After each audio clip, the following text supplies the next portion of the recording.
আমরা চিন্তা করছি পরিষ্কার এখন বলতেছি, ভিতর কথা রাখতে লাভ নাই। আমরা চাইতেছি থামেন, বিএনপি যেন এককভাবে ক্ষমতায় আসতে না পারে, কথা পরিষ্কার। বসেন, জামাতের আকীদা বিশ্বাস করছে, কথা কন না কেন? মুফতি ফয়জুল করিম ডাইরেক্ট পরিষ্কার সাংবাদিকদের প্রশ্ন জবাব বলছে না, তাদের আকীদা তাদের কাছে, আমাদের আকীদা আমাদের কাছে, এক বিন্দু আমরা লড়ি নাই। আপনারা কলিজার মধ্যে এই আস্থা রাখেন যে আল্লাহর ফজলে চর্ম নাই, আমরা আল্লাহর ফজলে আল্লাহ এবং আল্লাহর রাসূলের দালাল, আর কারো দালাল না। এই আস্থা রাখেন, এই বিশ্বাস রাখেন, আল্লাহর ফজলে করবে। দালাল কইলে ওদেরকে আল্লাহ দালাল মেলাইবে, এখন তো দেখাও যায়, এখন তো দেখাও যায়। এখন আল্লাহ রাব্বুল আলামিন ওই ছিল ওদের লাগাই দিতেছে, কিন্তু আল্লাহ রাব্বুল আলামিন কিভাবে এই পিচ্ছিল রাস্তার মধ্যে ঘুরাইয়া বাইর করিয়া পরিষ্কার, কথা ঠিক না বেঠি?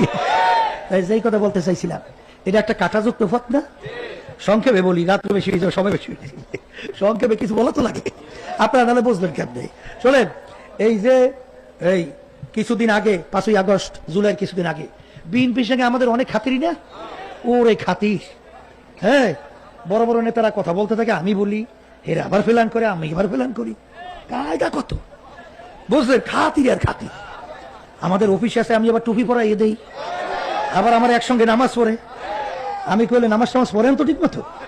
বলে হুজুর মাঝে মাঝে দুই একটু যায়। আমি কইলে কেমন মুসলমান, মাঝে মাঝে পড়েন, মাঝে মাঝে পড়েন না? এই আজকে অজু করে নামাজ পড়া লাগবে, এই নামাজ টামাজ পড়াইয়া খাইয়েটাই একসঙ্গে।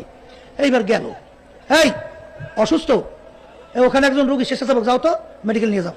তাই যেই কথা বলতে চাইছিলাম, তাই শেষ পর্যন্ত খাতিরের কোনো অভাব আছে? কিন্তু যখন 5ই আগস্টের পরে যে কার্যক্রম শুরু করছে চাঁদাবাজি, ও আমি মনে ঠিক বলিনি, মুখ দিয়ে আসতে শব্দ বেরো, ভয় পাইতে কি শুরু করছে?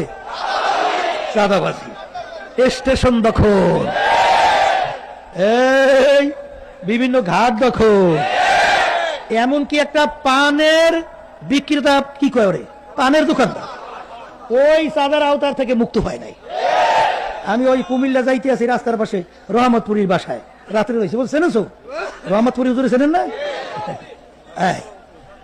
ফল নিয়ে আসছে, জিজ্ঞাসা করি দাম কেমন? বলে হুজুর এত। আমি বলি এত দাম কে? বলে হুজুর যার থেকে ফল আনছি সে বলতেছে, হুজুর এই যে ফলের দোকান রাস্তার পাশে করি, দৈনিক 1000 টাকা করে চাঁদা দেওয়া লাগে। তা হুজুর আমি কামাই করি কয় টাকা? এখন আমার এই টাকা তো এই ফলের উপর দিতে হইবে, কথা ঠিক না বেঠিক? এখন এইটা কি ন্যায় নেওয়ার নাই?